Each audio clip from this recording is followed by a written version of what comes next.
Seja bem-vindo ao canal de monitoria de prótese da FOB USP. Sou Karen Eppelenbruck, professora associada do Departamento de Prótese e Periodontia da Faculdade de Odontologia de Bauru da Universidade de São Paulo.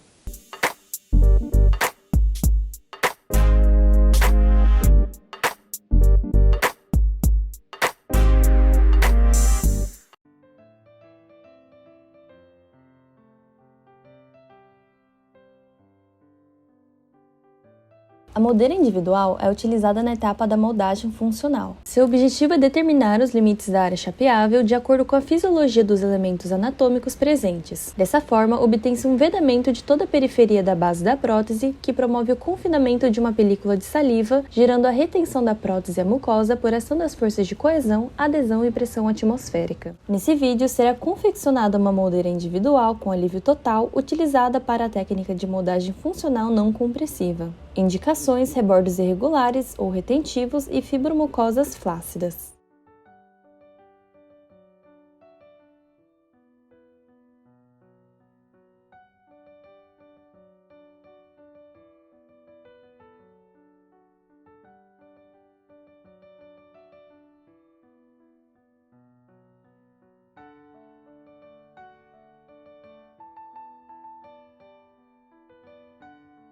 Determinação dos limites da área chapeável com lapiseira.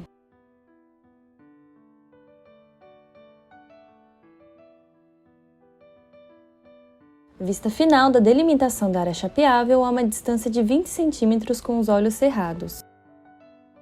Verificação da presença de áreas retentivas individuais que impedem a visualização plena dos limites da futura PT. No caso, por apresentar muitas irregularidades e retenções, optou-se pelo alívio completo. Isolamento do modelo anatômico aplicando uma fina camada de isolante para resina acrílica do tipo Cel-Lac com auxílio de um pincel chato largo número 12 ou 14, realizando movimentos em um sentido único. Procede-se à plastificação de uma lâmina de cera 7 em lamparina. Acomodação da cera plastificada por toda a área chapeável.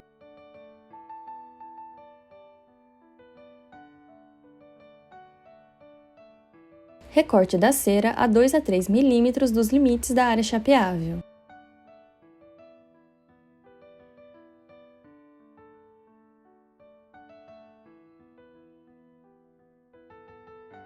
Como a cera não foi suficiente para cobrir todo o alívio, foi posicionado e acomodado um novo pedaço de cera. Para unir essa nova porção, aquecer a espátula 36 ou 31 e alisar a superfície entre as partes. Toda a extensão do selado periférico e selado posterior deve terminar em resina acrílica, ou seja, ter contato com a moldeira individual, nunca em cera, para facilitar a adequada moldagem que essa área exige, propiciando o correto vedamento. Por fim, como o isolante pode ter sido removido das regiões nas quais a cera foi manipulada, reaplicar ao redor dos alívios e secar com um leve jato de ar. Observação: não é necessário aplicar a cera, que funciona por si como um isolante.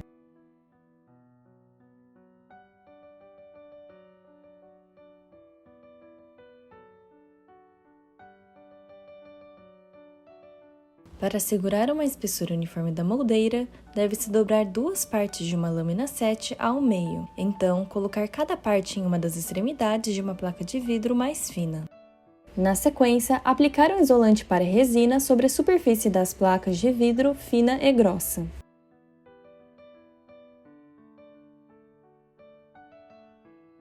A resina acrílica deve ser proporcionada em uma razão de 3 partes de pó para uma de líquido. Em um pote do tipo Paladon, o conteúdo do líquido deve ser colocado antes do pó, o qual deve ser adicionado aos poucos de modo a ser saturado pelo líquido.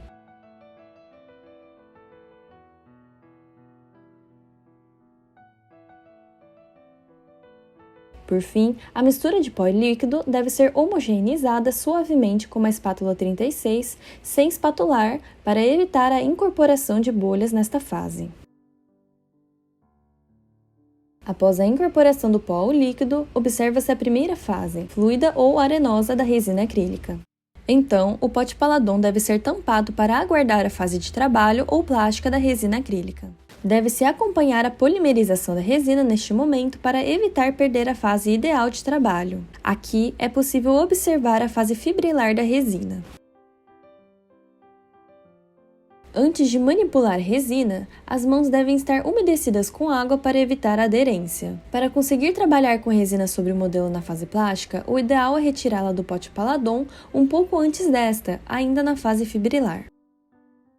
Ao remover a resina acrílica do pote, reservará uma pequena parte para o seu cabo. Quando da manipulação da resina acrílica, busca-se obter um formato de esfera para a moldeira superior e de rolete em ferradura para a moldeira inferior.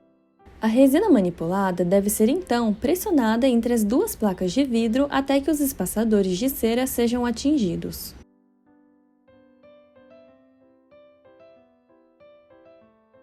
Em seguida, a resina acrílica comprimida deve ser descolada com as mãos das placas de vidro, para então ser acomodada suavemente sobre o modelo anatômico com os dedos embebidos em monômero.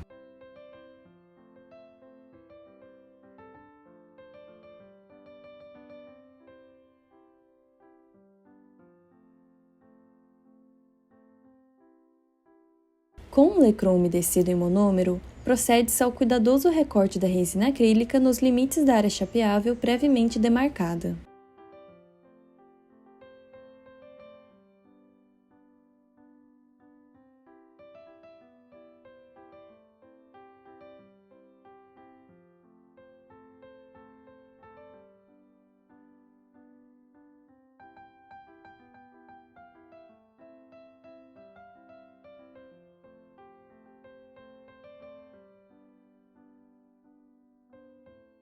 É importante manter a resina umedecida em monômero, pressionando suavemente com os dedos contra o modelo, com cuidado para manter sua espessura, sem causar danos ou orifícios. Esse procedimento deve ser realizado até a fase borrachoide da resina, quando o material começar a esquentar, de modo a evitar que as bordas da moldeira se afastem do modelo de gesso após a polimerização, em razão da contração inerente a esse processo. Ainda com a resina umedecida, durante a sua acomodação final sobre o modelo de gesso, deve-se simultaneamente confeccionar o cabo utilizando o restante do material do pote Paladon.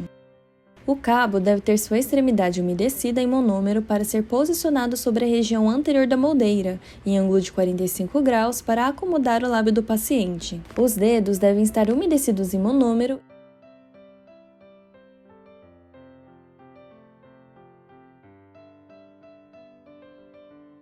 O Paladon pode ser utilizado para apoiar o cabo em angulação correta até sua polimerização final. Após a polimerização, a moldeira deve ser removida com cuidado do modelo de gesso utilizando um lecron ou espátula. Observe o aspecto final da moldeira imediatamente após sua confecção, antes do acabamento e polimento, com excessos de material e também de isolante.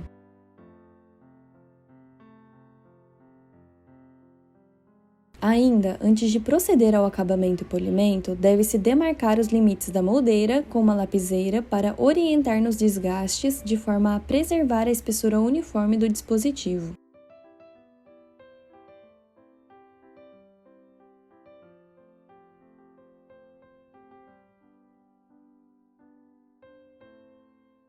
Inicia-se a remoção dos excessos das bordas da moldeira com o auxílio de uma maxi-cut, realizando movimentos arredondados, sempre com muito cuidado para manter a espessura uniforme sem reduzir em altura, a qual deve ser ajustada apenas em boca. Outra opção é realizar movimentos retos em diferentes angulações, criando assim um formato arredondado.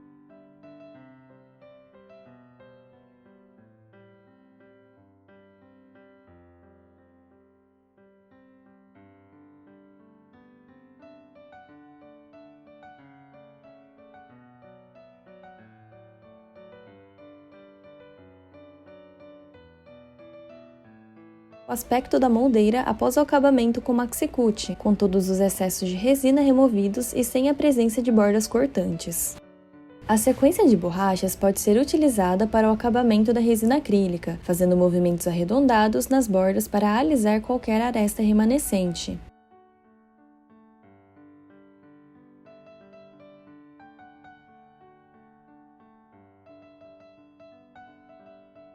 É importante sentir as bordas e passar novamente a borracha nos locais onde for possível sentir alguma rebarba.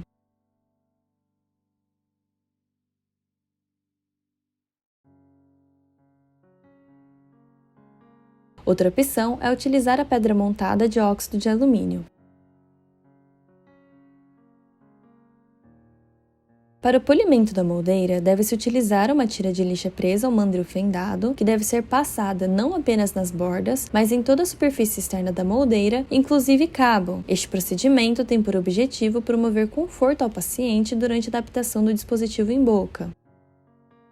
É importante que o operador esteja com os olhos protegidos com óculos ou face shield durante todos os procedimentos de acabamento e polimento da moldeira individual. A análise final da moldeira após o acabamento e polimento deve não ser apenas visual, mas também tátil, idealmente sem luvas para que o operador possa sentir se de fato não restou qualquer aspereza ou aresta cortante nas bordas e superfície externa da moldeira. Por último, deve-se conferir a moldeira finalizada em posição no modelo anatômico. Suas bordas devem coincidir com os limites da área chapeável, pois o ajuste da altura deve ser realizado em boca, já que a moldagem inicial foi do tipo anatômica, estando os tecidos de suporte e musculatura associada em posição estática. Desta forma, a verificação da sub- ou sobreextensão da moldeira para o seu devido ajuste é apenas permitida com a moldeira posicionada em boca, realizando seus movimentos funcionais e análise da interferência da musculatura, freios e bridas. Importante, a remoção do alívio em cera no interior da moldeira é feita após a moldagem do selado periférico. Isso se deve ao fato de a cera funcionar como um espaçador para permitir o adequado posicionamento da moldeira durante a moldagem periférica, bem como, após sua remoção, permitir que o material de moldagem funcional propriamente dita possa ocupar a região de alívio, evitando a compressão das estruturas, tal como planejado durante a confecção da moldeira individual. Solicitamos que se inscrevam no nosso canal, deixe seu like, seus comentários e sugestões para os próximos conteúdos. Responderemos assim que possível. Também solicitamos que acessem o nosso site, que contém os conteúdos específicos de cada disciplina. E, por fim, que nos sigam e curtam as nossas redes sociais. Muito obrigada!